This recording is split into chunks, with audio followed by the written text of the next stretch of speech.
श्री कृष्ण जन्मभूमि की, काशी विश्वनाथ भगवान की, काशी विश्वनाथ भगवान की, श्री खजुरीनाथ भगवान की, श्री खजुरीनाथ भगवान की।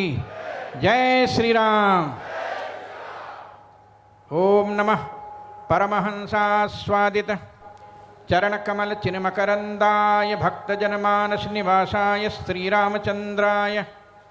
परम सम्माननीय भारतीय संस्कृति साधना के प्रतीक, सद्धर्म संरक्षण विचक्षण वरेण्य, लोकोत्तर गुणगणलय विद्वत जनमानस मराल, सहृदय हृदय श्रोमण बीतरागी विरागी त्यागी तपोनिष्ठ, तुलसी पीठाधीश्वर श्रीमद जगतगुरु रामानंदाचार्य पूज्य स्वामी रामभद्राचार्य जी महाराज, यहाँ पर विराजमान हमारे श्री खजुरीनाथ मानस पीठ के जगतगुरु रामानंदाचार्य पूज्य स्वामी रामललाचार्य जी महाराज, यहाँ पर उपस्थित सभी पूज्य संतगण, उपस्थित महानुभावों, माताओं, बहनों, पत्रकार बंधुओं, आज परम सौभाग्य है कि हमारे रामानंद संप्रदाय के,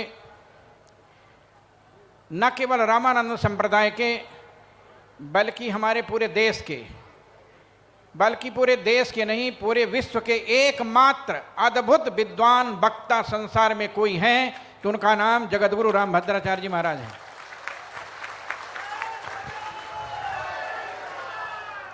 मैंने काशी में आपके साथ विद्याध्ययन किया हूँ। मैं शास्त्री में था और आप आचार्य में थे। मैंने देखा एक बार पूरे देश के विद्वान लोग काशी में जुटे थे और हमारे अयोध्या के उत्तर भारत के सबसे बड़े विद्वान पंडित रुद्र प्रसाद अवस्थी और पंडित राम प्रसाद त्रिपाठी, जो आधुनिक पाणिनि माने जाते थे, बड़े बड़े विद्वान, सैकड़ों विद्वान दक्षिण भारत के, उत्तर भारत के, मध्य भारत के, पूर्वी भारत के, पश्चिमी भारत के विद्वान थे। मुझे याद है एक ऐसी समस्या आई जिस समस्या का समाधान मंच में बैठे हुए बड़े बड़े विद्वानों ने भी नहीं किया। उस समय गिरधर मिश्र के नाम पर जाने जाने वाले हमारे पूज्य तुलसी पीठाधीश्वर जी विराजमान थे। मुझे बड़ा आश्चर्य हुआ जब उस समस्या का समाधान कोई नहीं कर पाया, तब पंडित रुद्र प्रसाद अवस्थी ने कहा, गिरधर मिश्र को बुलाओ, गिरधर मिश्र को बुलाओ, उनके अलावा इस समस्या का समाधान कोई कर नहीं पाएगा। और मुझे याद है बड़े बड़े विश्व के सभी विद्वानों के बीच में उन्होंने जिस समस्या का समाधान किया, जिसकी वहां के पंडितों ने कल्पना नहीं किया था, कोई कल्पना नहीं किया था। ऐसे अलौकिक प्रतिभा के संपन्न हमारे रामानंद के संप्रदाय के प्रमुख आचार्य, मैं तो समझता हूं केवल हमारे रामानंद संप्रदाय के नहीं, आज तक हमारे रामानंद संप्रदाय में किसी ने वेदों पर भाष्य नहीं किया। आदि जगतगुरु रामानंदाचार्य जी के बाद यदि ऋग्वेद, यजुर्वेद, सामवेद, अथर्ववेद, श्रीमद् भगवद गीता और उपनिषदों पर किसी विद्वान ने भाष्य किया है तो उसका नाम जगतगुरु रामभद्राचार्य पूज्य स्वामी जी महाराज। आज मैं आपसे निवेदन करना चाहता हूं, मेरी हार्दिक इच्छा थी, जब मैं खजुरी ताल में सबसे पहले वाल्मीकि रामायण की कथा अपने पूज्य गुरुदेव जी को सुनाया था और इसके बाद श्रीमद् भागवत की कथा सुनाया, इसके बाद फिर वाल्मीकि रामायण कथा मैंने शुरू किया था। आज मैं निवेदन करना चाहता हूं, आज वो मेरे बीच नहीं है, लेकिन उन्होंने मुझसे कहा था, देखो रामविलास, मैं रहूं या ना रहूं, लेकिन एक दिन जरूर इस खजुरी नाथ भगवान के पावन प्रांगण में जगतगुरु रामानंदाचार्य पूज्य स्वामी रामभद्राचार्य जी को बुला करके राम कथा जरूर कहवाना। ये उनकी हार्दिक इच्छा थी। आज मैं निवेदन करना चाहता हूं, यहां पर सभी लोग विराजमान हैं। हमारे दादा गुरु पूज्य श्री स्वामी पुरुषोत्तम दास जी महाराज, जो हमारे अयोध्या से पूज्य स्वामी श्री राम वल्लभाषण जी महाराज के कृपा पात्र थे, पंडित अखिलेश्वर दास जी महाराज और पूज्य श्री पुरुषोत्तम दास जी महाराज हमारे दादा गुरु भाई थे।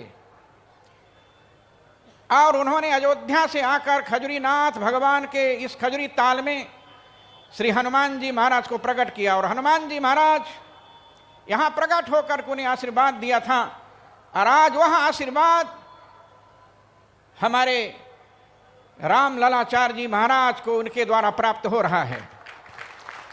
मैं आज धन्यवाद देता हूं कि जगत गुरु राम ललाचार्य जी महाराज ने हमारे पूज्य तुलसी पीठाधीश्वर जगत गुरु रामभद्राचार्य जी महाराज को यहां पर बुलाकर हम सब लोगों का बहुत बड़ा उपकार किया है।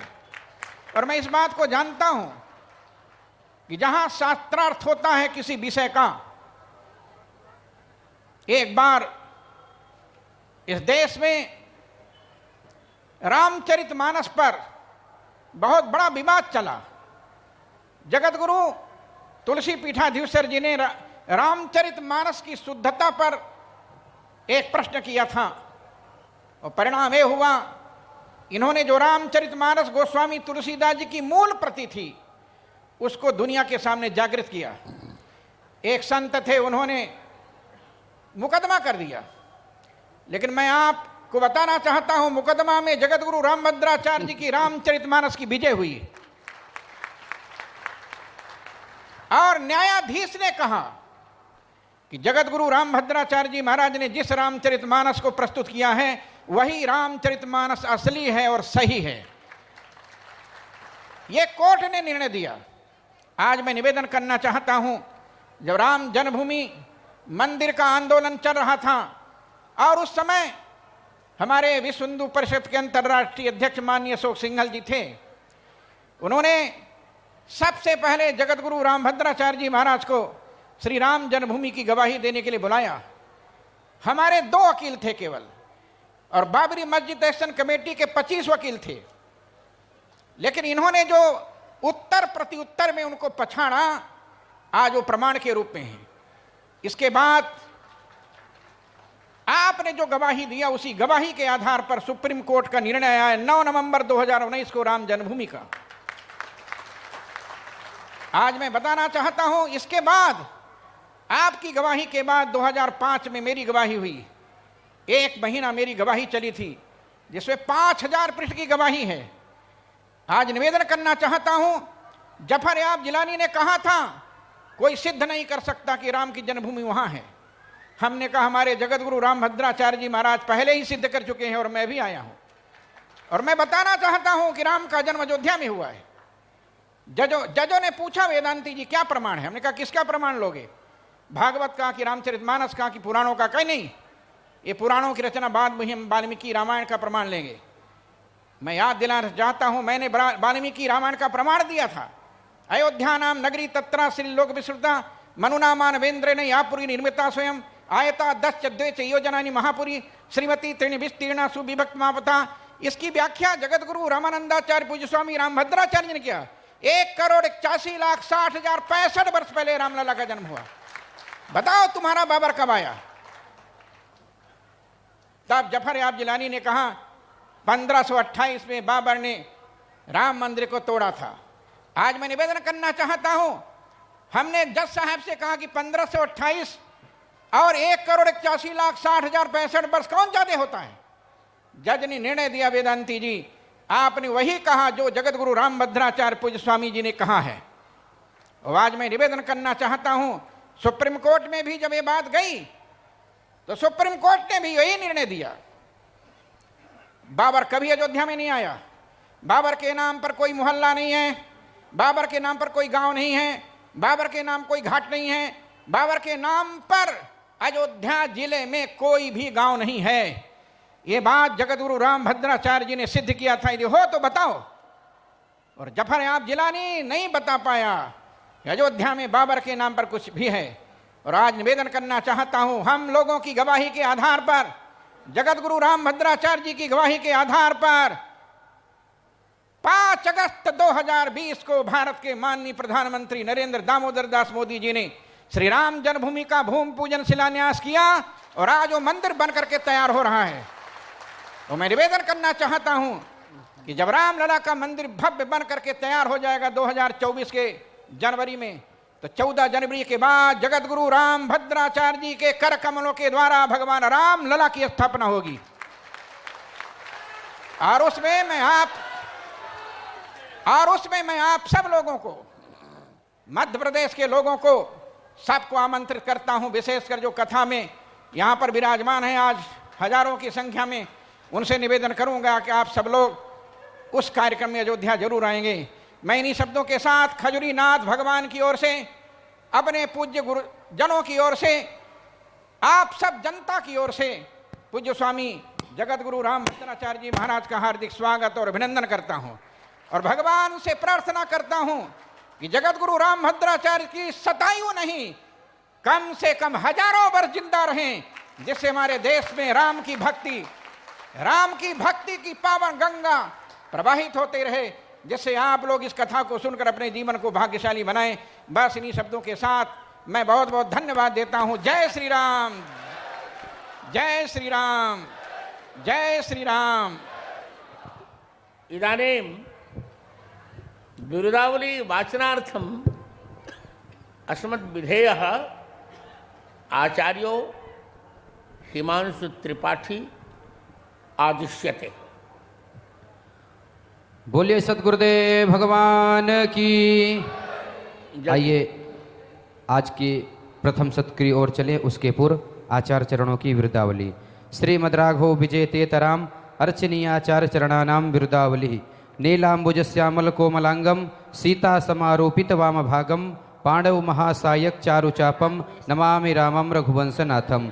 रामानंदाचार्यम मंदाकिनी विमल शैलासिक्तम तुलसी पीठाधीश्वर देवम जगद्गुरुम वंदे।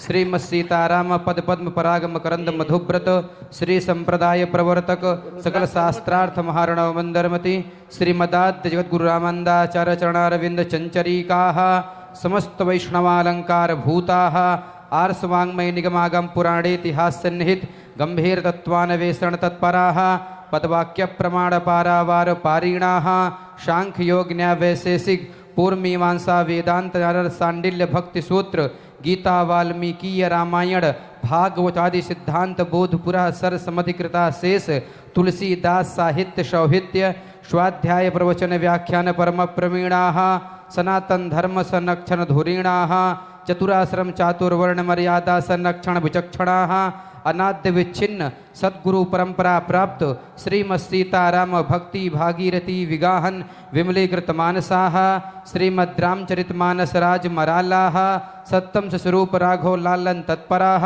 समस्त प्राच्य प्रतीच्य विद्या विनोदित विपश्चितः राष्ट्रभाषा गिरवाण गिरा महाकवयः विद्वन्मूर्धन्याः श्रीमद् राम प्रेम साधन धन धन्याः शास्त्रार्थ रसिक शिरोमणयः विशिष्टाद्वैतवादानुवर्तिनः परमहंस परिव्राजकाचार्य दंडीवर्याः श्रोत्रिय ब्रह्मनिष्ठाः प्रस्थानत्रयी भाष्यकाराः उत्तर प्रदेशस्थ जगद्गुरु रामभद्राचार्य दिव्यांग विश्वविद्यालय चित्रकूटस्य जीवन पर्यंत कुलाधिपतयः श्रीवाणी पुरस्कार समलंकृताः वाचस्पतयः महामहोपाध्यायाः राष्ट्रपति पुरस्कृताः साहित्य अकादम्या पुरस्कृताः भारत राष्ट्रपतिना पद्म विभूषणेन विभूषिताः वैष्णव सार्वभौमाः श्री चित्रकूटस्थ मंदाकिनी विमलपुलिनिवासिनः श्री तुलसी पीठाधीश्वराः धर्मचक्रवर्तिनः श्रीमद् जगद्गुरु रामानंदाचार्याः अनंत श्री समलंकृत स्वामी श्री रामभद्राचार्य महाराजाः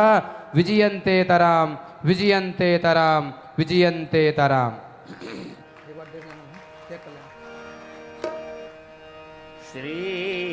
श्रीमद् राघव विजयते तराम। कल्याणानां निधानं कलिमलमथनं पावनं पावनानां पाथेयं यन्मुमुक्षाः सपदि परपदप्राप्तये प्रस्थितस्य विश्रामस्थानमेकं कविवरवचसां जीवनं सज्जनानां बीजं धर्मद्रुमस्य प्रभवतु भवतां भूतये राम नाम नीलाम्बुजश्यामलकोमलाङ्गं सीता समारोपितवामभागं पाणौ महासायकचारुचापं नमामि रामं रघुवंशनाथम् अतुलितबलधामं स्वर्णशैलाभदेहं दनुजवनकृशानुं ज्ञानिनामग्रगण्यं सकलगुणनिधानं वानराणामधीशं रघुपतिवरदूतं वातजातं नमामि।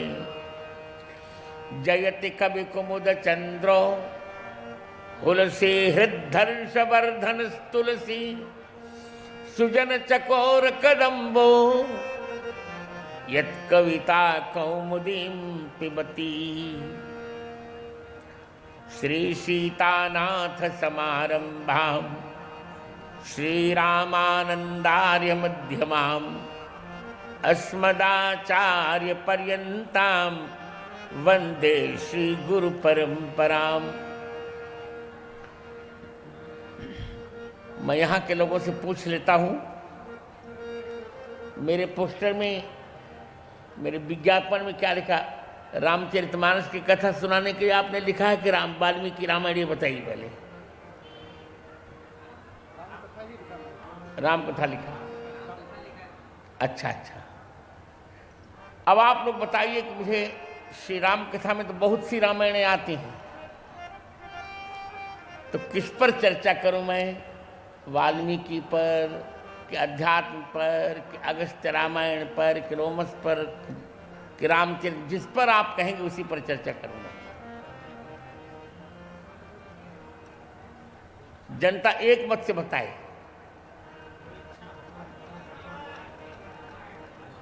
हैं?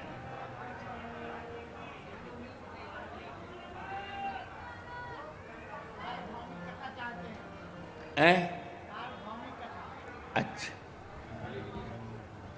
समझ गया मैं। अब समझ गया।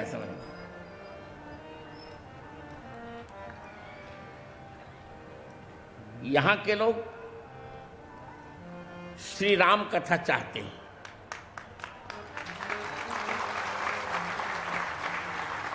तो मैं एक चर्चा कर लूं बहुत अच्छी। इस पीठ का नाम क्या है आपका? मानस पीठ। तो चलिए फिर रामचरितमानस जी को ही केंद्र बिंदु बनाया जाए।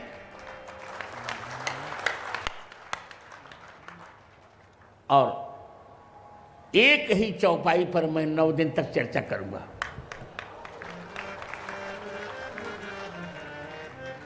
और आपको चिंता नहीं करनी है।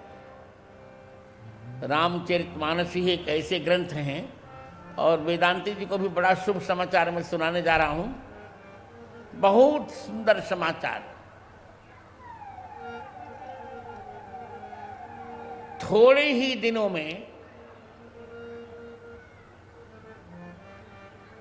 मोदी सरकार संसद में प्रस्ताव लाकर श्री रामचरितमानस को राष्ट्र ग्रंथ घोषित करेगी।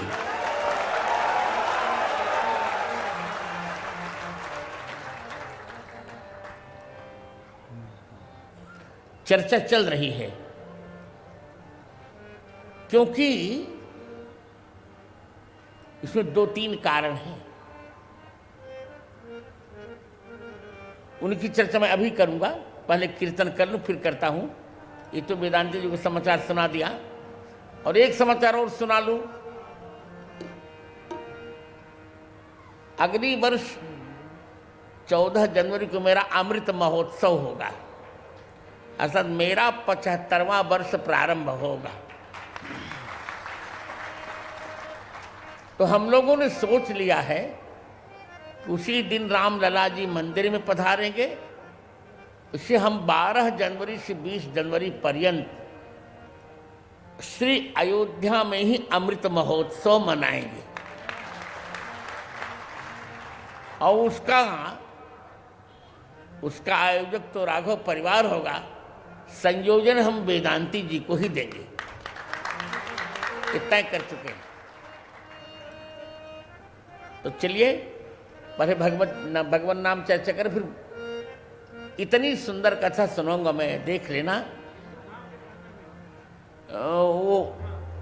वो तो बहुत बड़ा है।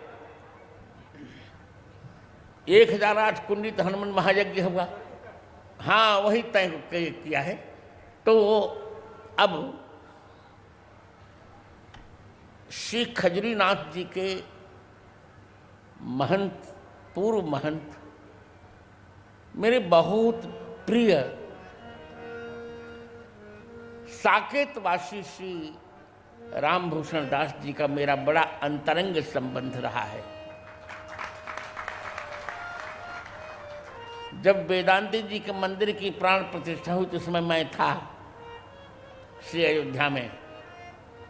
वे थे, जीवन भर वे दशरथ जी के भाव में ही रहे। जीवन भर वह व्यक्ति दशरथ जी के भाव में, और मुझसे कहते थे कि जगत गुरु जी मैं दशरथ जी के भाव में और आप वशिष्ठ के भाव में, बहुत अच्छा लग रहा है। एक घटना सुनाकर मैं और चर्चा करूंगा। आज ही हमारे परिकर लोग कह रहे थे कि गुरु जी यहाँ बड़ी अव्यवस्था है, यहाँ याज्ञवल्क्य भी कहते हैं मैं जानूं तुम्हारे गुण शीला, मैं जानूं तुम्हारे गुण शीला, सुनहु कहूं सुनहु अब रघुपति लीला, कहूं सुनहु अब रघुपति लीला, रघुपति लीला, रघुपति लीला, रघुपति। देखिए क्या कारण है। आज ठीक है, कुछ राजनीतिक लोगों ने रामायण जी का अपमान किया, उनको दंड मिलेगा, मिल रहा है। हमने तो देखा है, विदेशों की बहुत यात्राएं मैंने की हैं। आपको सुनकर आश्चर्य लगेगा और गौरव होना भी चाहिए कि उत्तरी ध्रुव से दक्षिणी ध्रुव पर्यंत संयुक्त राष्ट्र में जो देश रजिस्टर्ड हैं, राजपत्रित हैं, पंजीकृत हैं, उनमें कोई ऐसा देश नहीं है वेदांती जी जहां मंगल भवन अमंगलहारी का पाठ न होता हो। ये सोचिए।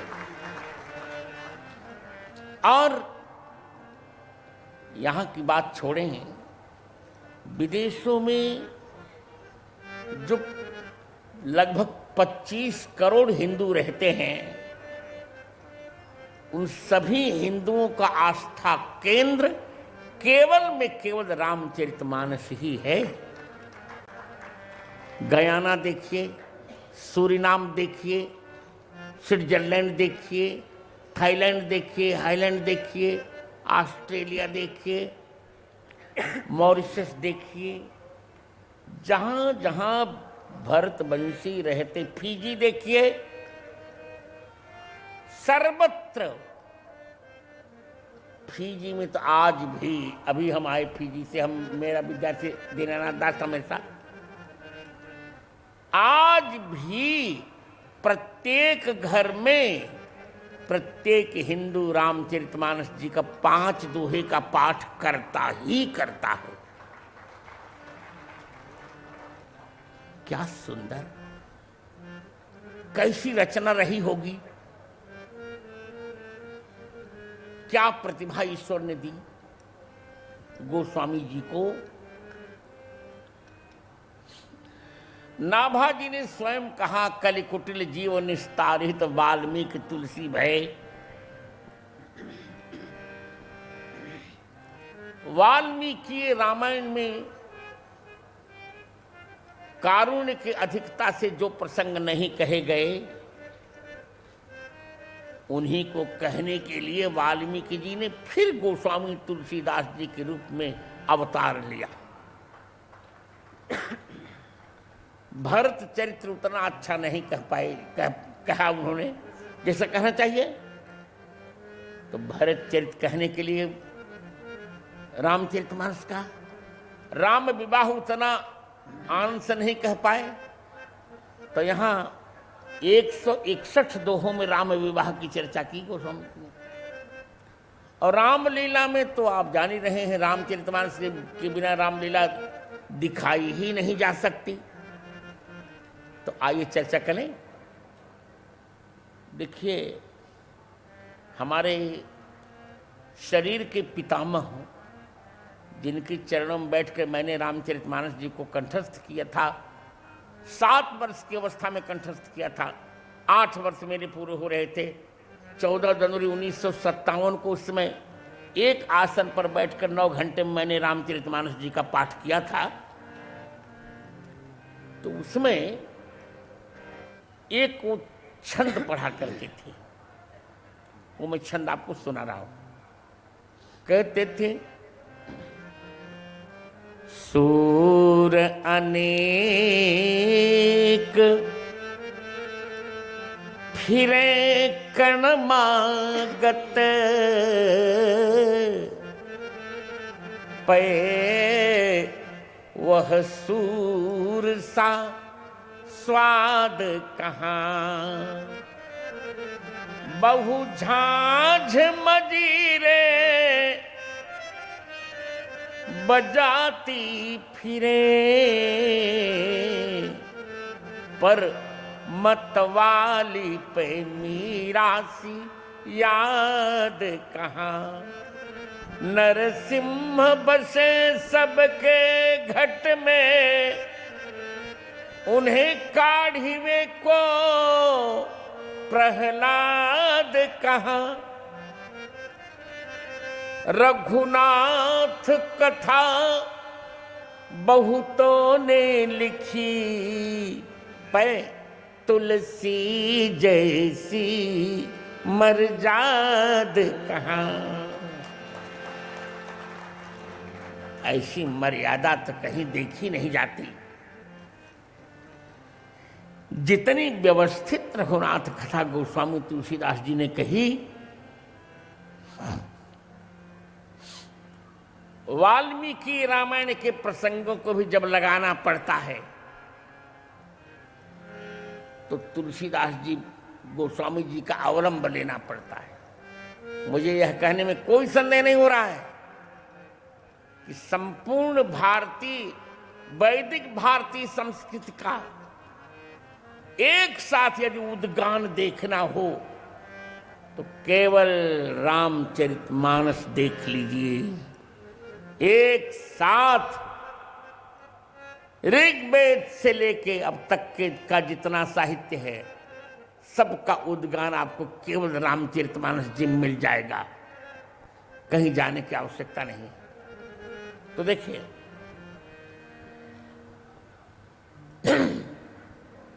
रामचरितमानस जी में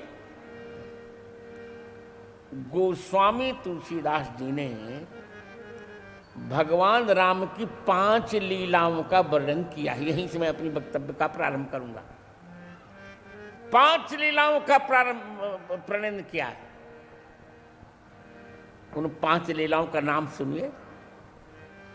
बाल लीला, विवाह लीला, वन लीला, रण लीला और राज्य लीला।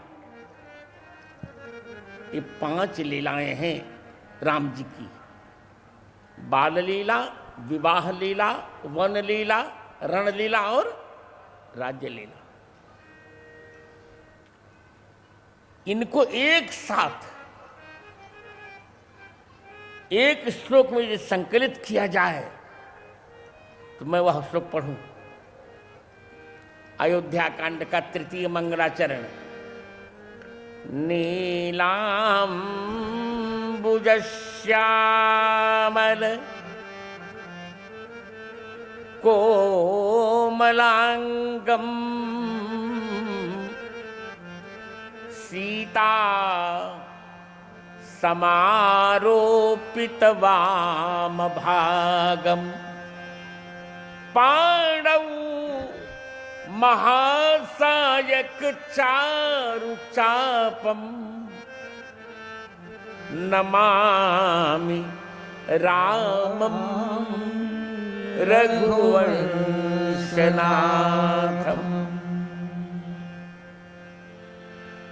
एक बार यह श्लोक पढ़ लीजिए, पूरी रामायण का पाठ हो गया।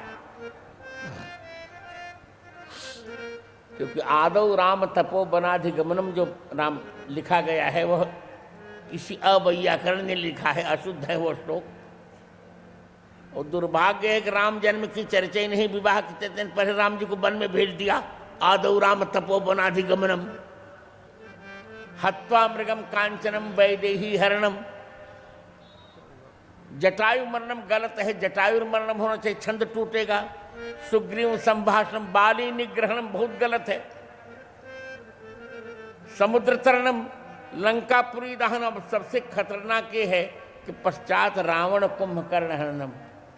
उस रचयिता को सोचना चाहिए कि पहले कुंभकर्ण का हनन हुआ कि रावण का हनन हुआ, और पश्चात रावण कुंभकर्ण हरणम।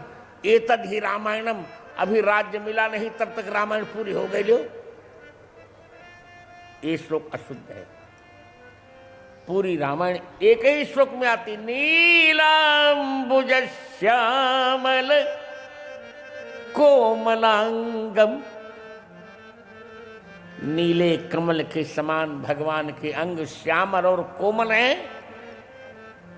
आप ही अंदाजा लगाइए, अनुमान कीजिए कि भगवान की कौन सी लीला हो गई?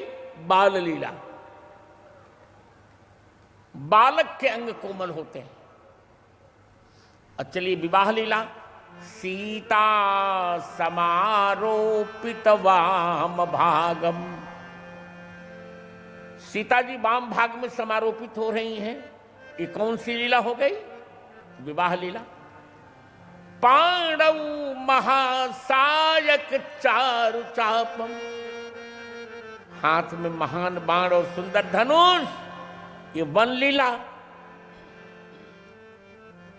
और नमामि रामम, रमते इति रामः, ये रणलीला। रामम राक्षसानां मरणम यस्मात् स रामः तम। जहां राक्षसों का मरण होता है वो है राम। ये कौन लीला हो गई? रणलीला। रघुवंशनाथम, रघुवंश के राम जी नाथ हैं। ये कौन लीला हो गई? राज्य लीला। एक साथ एक ही श्लोक में भगवान की पांचों लीलाओं का गुम्फन हो गया। भक्तों ने कहा कि वाल्मीकि जी ने जो 100 करोड़ रामायणें लिखी, उनको पढ़ने में तो हमारा जीवन चला जाएगा, हम पढ़ ही नहीं पाएंगे। तो गोस्वामी तुलसीदास जी का चिंता मत करो, मैं रामचरितमानस लिख दे रहा हूं। 100 करोड़ रामायणों का सारांश रामचरितमानस में आ जाएगा। एक बार रामचरितमानस पढ़ लो, वाल्मीकि के 100 करोड़ रामायणों का सारांश आपको मिल जाएगा। तो भक्तों ने कहा और साल्ट बताइए। तो कहा रामचरितमानस का सारांश यदि पढ़ना हो यही श्लोक पढ़ लो। नीलांबुज श्यामल कोमलांगम सीता समारोपित वाम भागम पांडव महासायक चारुचापम नमामि रामम रघुवंशनाथम। अब देखिए, उदाहरण के लिए मैं एक उदाहरण आपके समक्ष प्रस्तुत कर रहा हूं।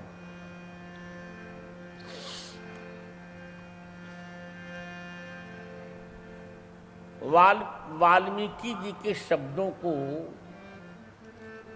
समझना आजकल की बुद्धि के विषय का नहीं रह गया, क्योंकि ये नियम है। भगवान राम की वर्तमानता में वाल्मीकि रामायण की रचना हुई थी, और पौराणिक मान्यता के अनुसार 1,80,50,000 वर्ष से पहले की रचना है वाल्मीकि रामायणम। तब से अब के अर्थ में अंतर आ गया है, बहुत अंतर आ गया। एक प्रकरण में बताऊंगा तो वेदांती जी को संतोष होगा, आप भी समझ जाओगे मैं क्या कहना क्या चाहता था।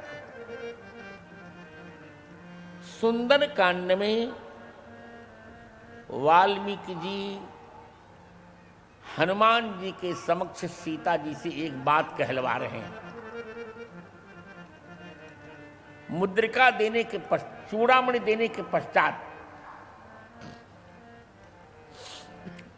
भगवती जनक नंदिनी जी ने हनुमान जी से जयंत का प्रकरण कहा।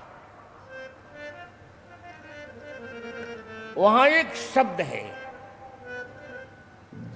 जिसकी हिंदी बहन बेटियों के समक्ष कहने में थोड़ी लज्जा लगती, पर आज मैं सुनाऊंगा, शिष्ट भाषा में आपको समझ में आ जाएगा। वहां शब्द है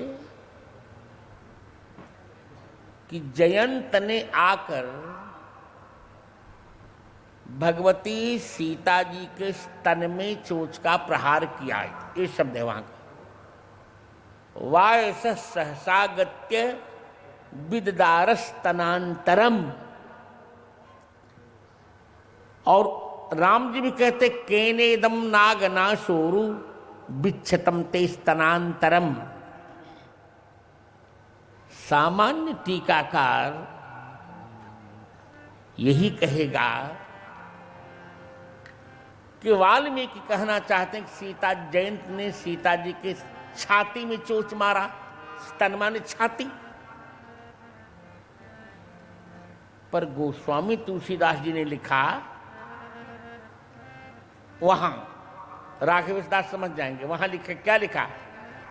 सीता चरण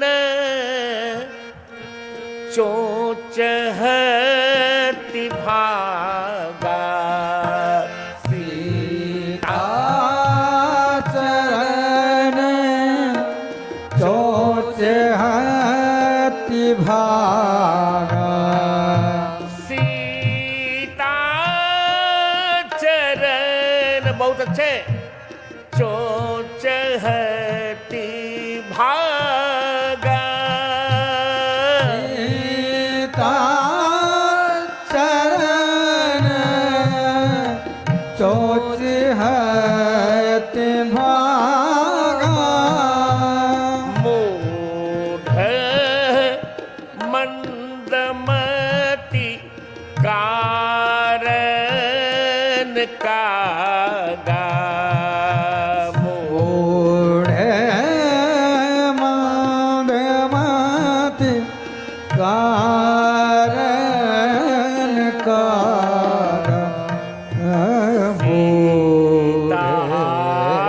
चरण चोंच हति भागा। आप ध्यान से सुनिए। राघवेश दास जी ने कहा कि आपको सार्वभौम कथा सुनानी है, मैं सुना रहा हूं। अब यहां पढ़ने सब जान जाएंगे, पढ़े लिखे लोग भी, न पढ़े लिखे लोग भी। वाल्मीकि कहते हैं कि सीता जी के स्तन पर चोंच मारा, और तुलसीदास जी कहते सीता जी के चरण में चोंच मारा। अब सामान्य जनता सोचेगी कि दो में कोई न कोई तो झूठा होगा। या तो वाल्मीकि झूठे होंगे या तुलसीदास जी झूठे होंगे, कुछ लोग कल्पांतर की बात करेंगे, पर मैं यहां बहुत एक विनम्रता से एक निवेदन कर रहा हूं। वाल्मीकि के समय में, यहां हमारे 2 विद्यार्थी हैं, कंप्यूटर से बता देंगे, वेदांती जी पाणिनि की एक धातु है, ष्टन धातु, ष्टन वनु शब्दे,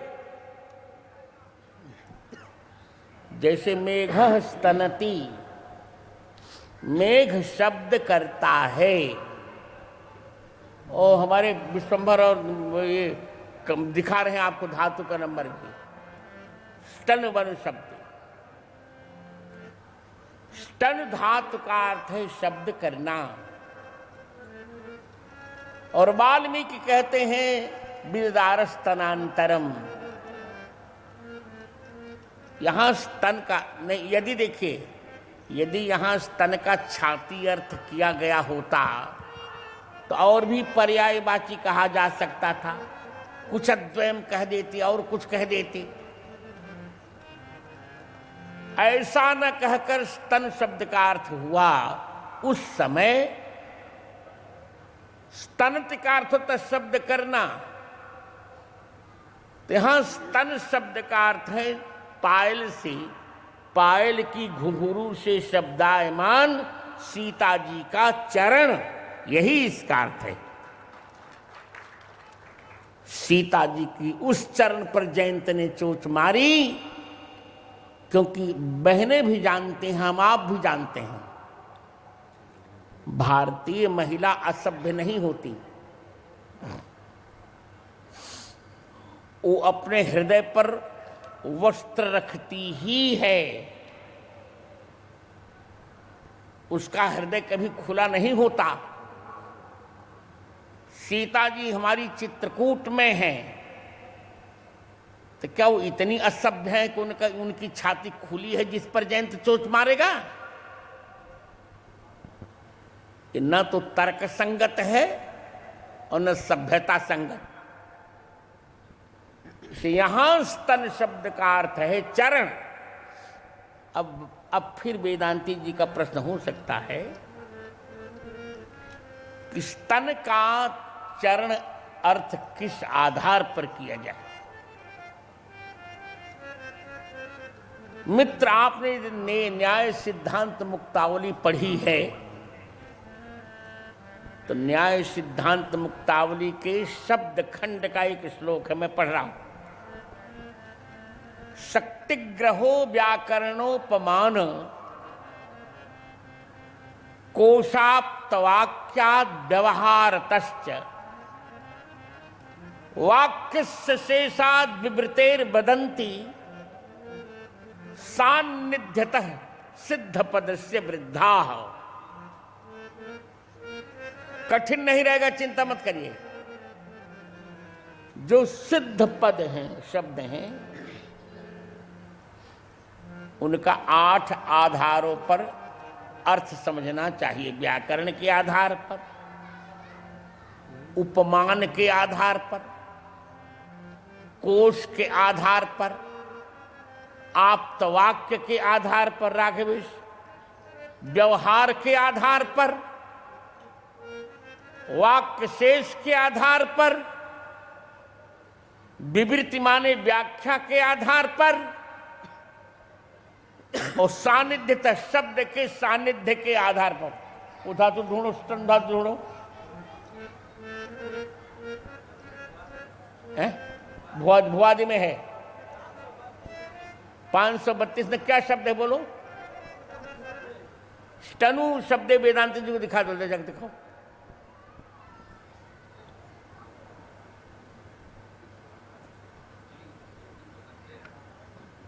देख रहे हैं कि नहीं वेदांती जी?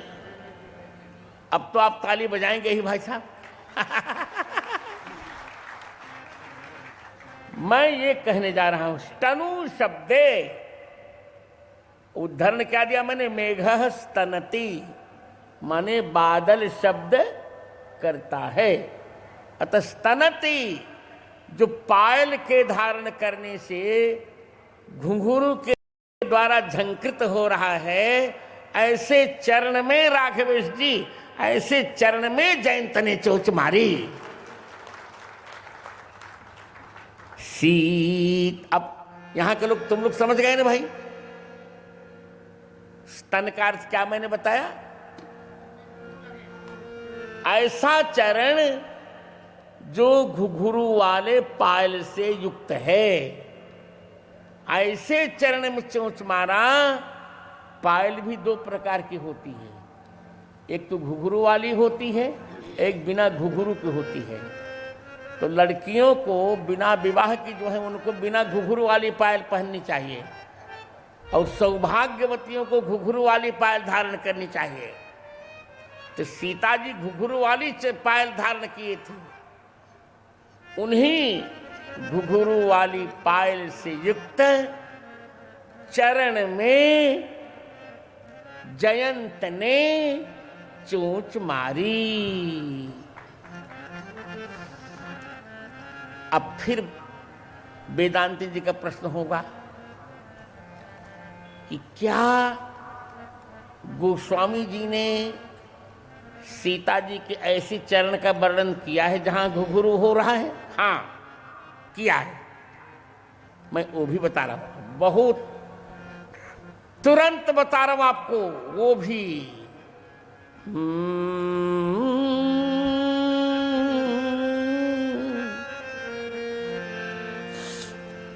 चारू चरण नख लेखति धरणी, चारो चरण नख लेखति धरणी, चारू चरण नख लेखति धरणी, चारों चरण नख लेखत धरणी, नूपुर मुखर मधुर कविबरणी। बहुत अच्छे बेटे। अरे मोनोपुर मुखर मधुर कविबरणी, नूपुर मुखर मधुर कविबरणी, मनहु प्रेम बस बिनती करही, मनों प्रेम बस बिनती कराए, हम ही सिय पद जनि परिहरहि, हम सिय पद जनि परिहरहि, हम सिय पद जनि। राघवेश जी, तुम यहाँ बैठो मेरे पास, यहाँ बैठो, यहाँ को आसन ले लो, नहीं से बैठा है। अरे बैठे यार, आनंद आएगा। तो मैं क्या कर रहा हूं, इतनी दूर बैठो जहां मेरा हाथ पहुंच जाया करे। विद्वांसम त्वाम करिष्यामि, बहुत सुंदर। तो अयोध्या रामचरितमानस अयोध्या कांड वेदांती दोहा क्रमांक 58 पंक्ति क्रमांक 5 और 6। सीता जी अपने चरणों से पृथ्वी को किरोद रही हैं। चारु चरण नख लेखति धरणी, और नूपुर मुखर मधुर, और उसमें नूपुर उनका बज रहा है। मधुर मुखर की बात कवि ने कही कि मानो नूपुर सीता जी से प्रार्थना कर रहे हैं कि हे सीते, वन जाते समय हमें मत छोड़ दीजिएगा। इसलिए तनु शब्दे यहां देखिए, अपने अपने चिंतन की बात होती है मित्रों। जिसकी जैसी भावना होती भगवान की मूर्ति उसको उसी प्रकार दिखती है। एक बार मुर्गा बोला तो मुर्गा बोला तो 3 लोग देखे उसको, 3 लोगों ने सुना। एक हम लोग जैसे बाबाओं ने सुना, एक पहलवान ने सुना, एक व्यापारी बनिए ने सुना। तो कहा कि मुर्गा क्या बोला? तो बनिया ने कहा कि सोठ मिर्च अदरक। तब तक पहलवान ने कहा दंड बैठक कसरत, और हम लोगों ने कहा राम लक्ष्मण दशरथ। तो जो रात दिन यही देखते रहते हैं, महिला का मुखमंडल और उनका वक्ष ही देखते रहते हैं, उनको यहां स्तन शब्द का अर्थ लगेगा वक्ष। सीता जी की छाती, हमारी सीता जी इतनी असभ्य, व्यवहार भी नहीं कह रहा है। हमारी सीता जी कोई फॉरेनर लेडी तो नहीं है, भारतीय महिला है। अब टीकाकार भांग पीकर तो टीका लिखते रहे, मैं क्या करूं। इसलिए इस बाय सहसागत्य विदार स्तनांतरम, जब मेरी चिंता हुई तो मैंने गोस्वामी जी को देखा और पाणिनि को देखा, तो हमको यहां स्तन का अर्थ चरण, अरे छाती न होकर चरण है। सीता चरण चोंच हति भागा,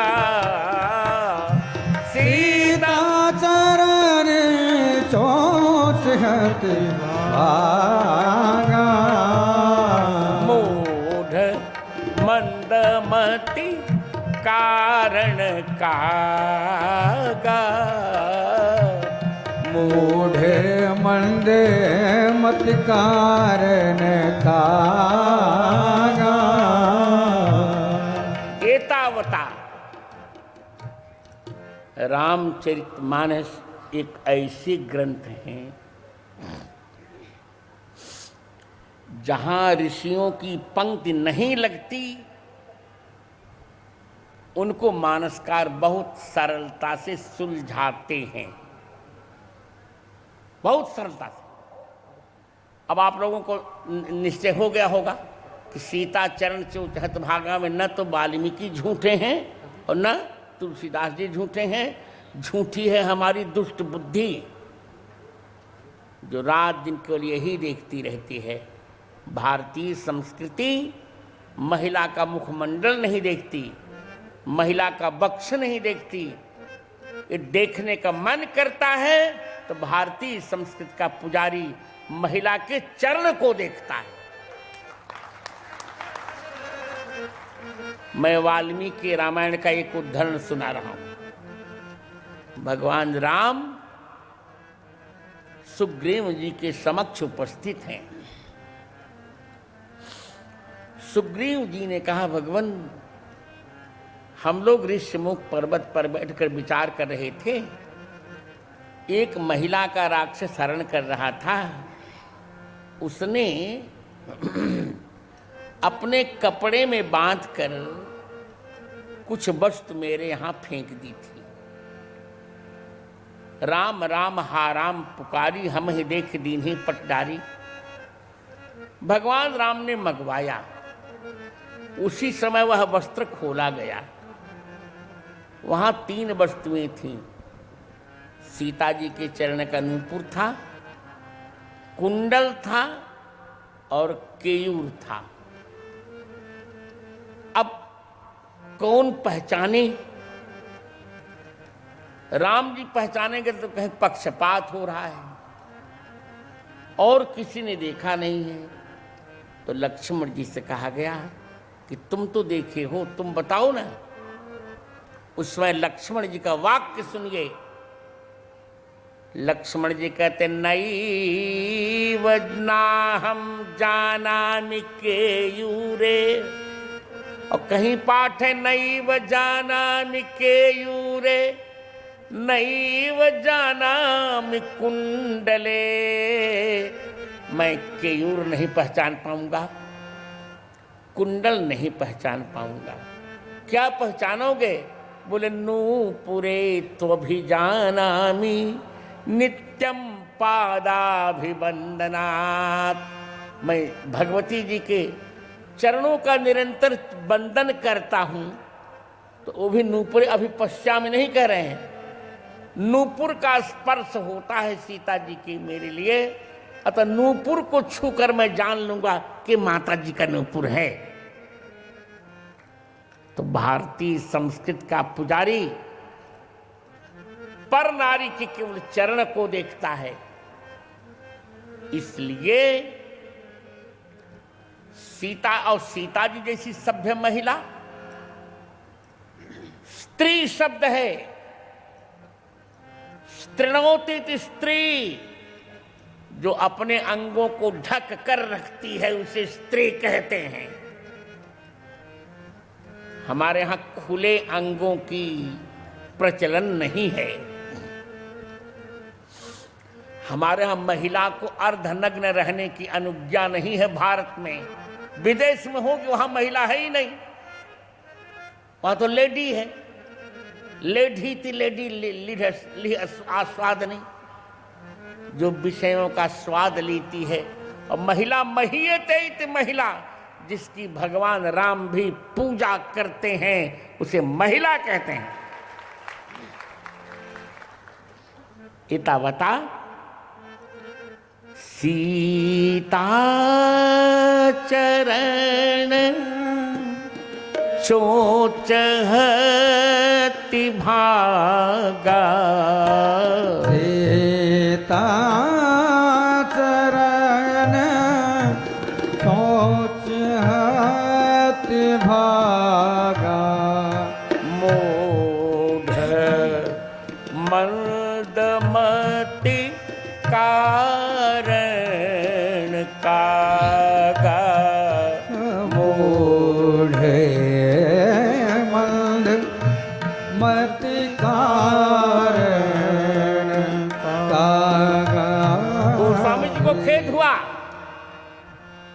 कहा रे दुष्ट, इन चरणों पर तुम्हें प्रहार नहीं करना चाहिए था। ये तो ताके जुगपद कमल मनामो, जासु कृपा निर्मल मति पामो। इन चरणों को प्रणाम कर लेते यार, तो तुमको दिव्य बुद्धि मिल जाती। हम कालिदास जैसे श्रृंगार रसिक से कोई अपेक्षा नहीं करते कि वो व्यक्ति कुछ बहुत कहेगा, अच्छा कहेगा, पर जादू वही जो सिर पर चढ़ के बोले। श्री राम का चरित्र इतना पावन है कि कालिदास जैसा वासना प्रताप प्रधान कवि भी राम जी का भक्त बन गया। राघवेश राम जी, अब सुनिएगा क्या कह रहा है कालिदास। रघुवंश महाकाव्यम के 13वें सर्ग के 73वें श्लोक में वेदांती जी पूछा गया कि सबसे सुंदर चरण किसके हैं? तो भक्तों ने कहा राम जी के होंगे। कालिदास ने कहा नहीं, राम जी से भी महत्वपूर्ण चरण हैं सीता जी के। अरे हाँ, क्योंकि सीता जी के चरण ने लंका का साम्राज्य ठुकराया है। लंकेश्वर प्रणति भंग दृढ़ व्रतम तद वंद्यम युगम चरणयोर जनकात्मजाया। अच्छा बताओ सिर किसका सुंदर है? भक्तों का राम जी का कहना, राम जी से भी सुंदर सिर है भरत जी का। ज्येष्ठानुवृत्ति जटिलंच शिरो से साधो रण्योन्य पावन मभूद भयम समेत्य। सीता जी का चरण इसलिए महत्वपूर्ण है, उसे लंका का साम्राज्य ठुकराया, और भरत जी का सिर इसलिए महत्वपूर्ण है, उसे अयोध्या का साम्राज्य ठुकराया। और दोनों जब एक दूसरे से मिले तो एक दूसरे को धन्य धन्य कर दिया। बोले भक्त वत्सल भगवान की। इसे हम कहा कह रहे हैं कि मन भूल मत जइयो सीता रानी के चरण। मन भूल मत जइयो सीता रानी के चरण। सीता रानी के चरण, बहू रानी के चरण। सीता रानी के चरण, बहू रानी के चरण। मन भूल मत जइयो सीता रानी के चरण। मन भूल मत जइयो सीता रानी के चरण। सीता रानी के चरण, महारानी के चरण। सीता रानी के चरण, महारानी के चरण। मन भूल मत जइयो सीता रानी के चरण। मन भूल मत जइयो सीता रानी के चरण। अद्भुत चरण है सीता चरण, चोंच हती भागा। सीता चरण चोच हते बागा। मूढ़ मंद महती कारण कागा। मूढ़ मंद मत कारण कागा। अद्भुत व्यक्तित्व है। इसलिए जहाँ जहाँ भी वाल्मीकि रामायण के अर्थ नहीं लगते, वहाँ वहाँ हमें गोस्वामी तुलसीदास जी की सहायता लेनी पड़ती है। उनका प्रतिज्ञा वाक्य देखिए, नाना पुराण निगमागम सम्मतम यद्रामायणे निगदितम क्वचिदन्यतोपि स्वान्तः सुखाय तुलसी रघुनाथ गाथा भाषा निबंध मति मंजुल मातनोति। गोस्वामी जी क्या कहते हैं? नाना पुराण निगमागम सम्मतम, यत नाना पुराण निगमागम सम्मतम, यत रामायण निगदितम, यच्च क्वचिदन्यतोपि निगदितम, तत् तुलसी स्वान्तः सुखाय अति मंजुलम रघुनाथ भाषा रघुनाथ गाथा भाषा निबंधम आतनोति इत्यन्वय प्रकार है। जो नाना पुराण सम्मत रामायण में कहा गया, यहाँ जात्याख्या में कस्मिन बहुवचन अन्यत्रस्याम, जात्याख्या में एक वचन है। रामायणत्वावच्छिन्न 100 करोड़ रामायणों में जितना कहा गया, और क्वचित अन्य तो भी, और कहीं कहीं नाटकों में, उपन्यासों में, अन्य गाथाओं में जो कहा गया, उसको स्वांत सुखाय। स्वांत सुखा का क्या अर्थ है? अपने अंतःकरण सुख के लिए जी नहीं। स्वमज्ञाति धनाख्यायाम कहते हैं, स्व के 4 अर्थ होते हैं, आत्मा, आत्मीय, ज्ञाति और धन। गोस्वामी जी कहते हैं आत्माओं के सुख के लिए जीवात्माओं को कैसे सुख मिले, इसके लिए मैंने रामचरितमानस का निर्माण किया। बताओ,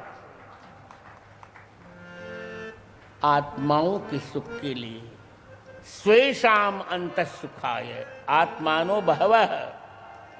हमारे रामानंद संप्रदाय में जीवात्मा में बहुत तो कहा गया है। जीवात्मा एक नहीं हो सकता, जीवात्मा बहुत है। और दूसरा स्वे आत्मीया, सभी जीवात्माओं के सुख के लिए और हमारे जो आत्मीय जन हैं उनके सुख के लिए। और स्वाह ज्ञातय, मानव जाति के सुख के लिए। और स्वम धनम, मेरे परम धन भगवान राम के सुख के लिए। स्वांत सुखाय तुलसी। क्या कर रहे हैं आप? बोले रघुनाथ गाथा भाषा निबंधम आतनों में। रघुनाथ जी की जो गाथा है उसकी जो भाषा, रघुनाथ से गाथा है, रघुनाथ गाथा तासाम भाषा अवधि भाषा। रघुनाथ गाथा की भाषा अवधि है, उसी में यह मैं निबंध लिख रहा हूं।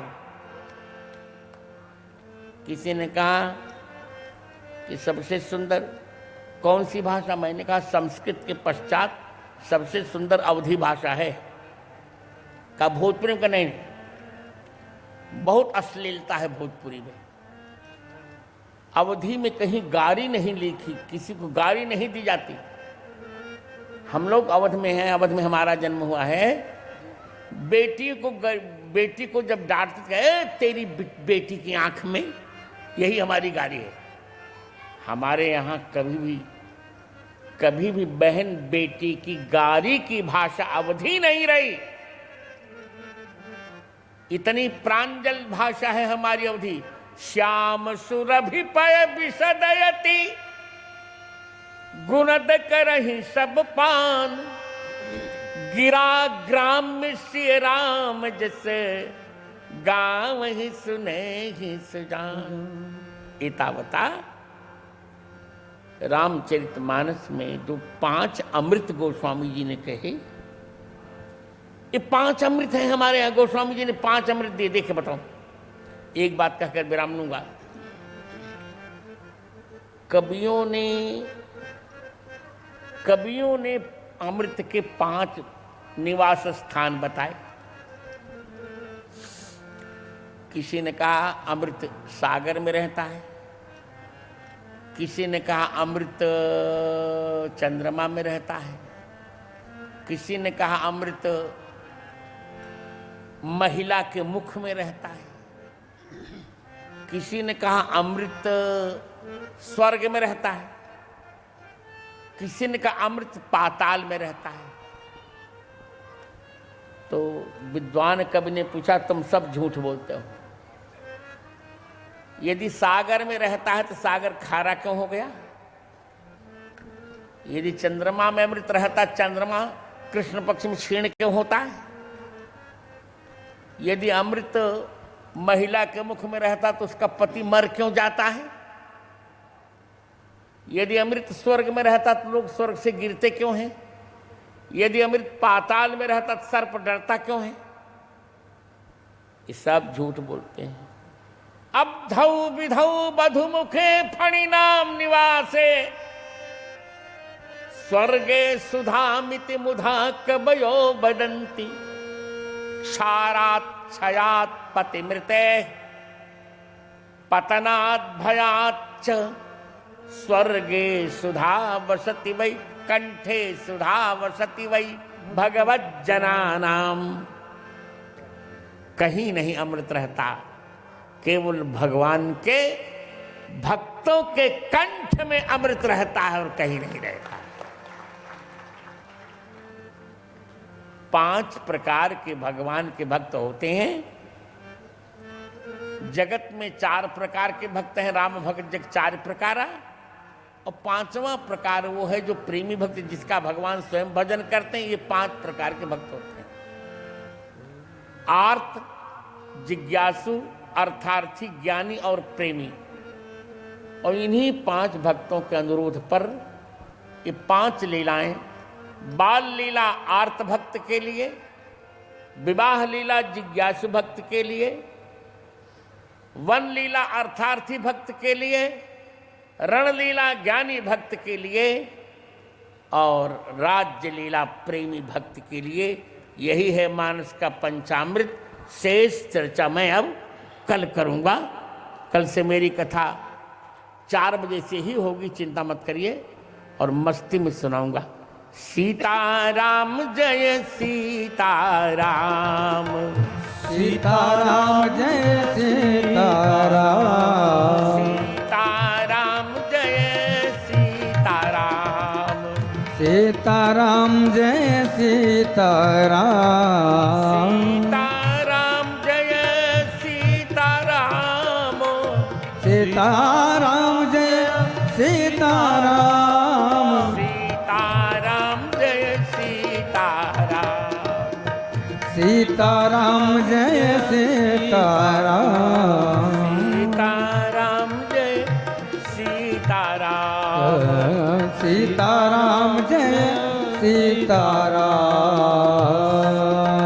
सियावर रामचंद्र भगवान की जय हो। खजुरीनाथ परम पवन पुत्र हनुमान जी महाराज की जय हो। रामचरितमानस भगवान की जय हो। गोस्वामी तुलसीदास जी महाराज की जय हो। परम पूज्य श्री राम भूषण दास जी महाराज की जय हो। जय जय श्री सीताराम। आरती आरती श्री मन मानस की।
ललित यह राम कथा गंगा गंगा, सुनत भव भीति होत भंगा भंगा। बसोइया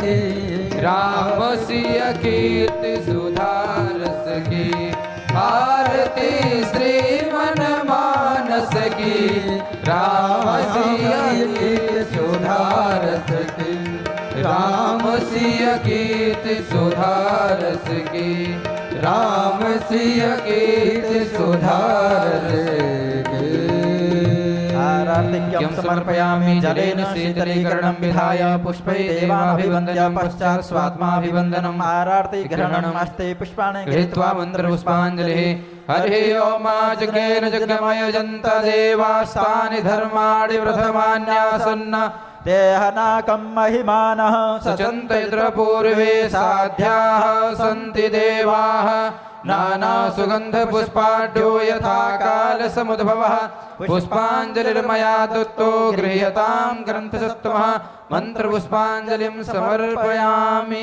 बोलिए सियावर रामचंद्र भगवान की जय हो श्री हनुमंत लाल की जय हो सदगुरुदेव भगवान की जय हो भगवत पूज्यपाद जगत गुरु रामानंदाचार्य भगवान की जय हो सचित्रकूट तुलसी पीठाधीश्वर सरकार की जय हो श्री आचार्य चरण की जय हो सदगुरुदेव भगवान की जय हो धर्म की जय हो अधर्म का नाश हो प्राणियों में सद्भावना हो विश्व का कल्याण हो गौ माता गंगा माता भारत माता की जय हो सत्य सनातन धर्म की जय हो आज के आनंद की जय हो सब संतन की जय हो सब भक्तन की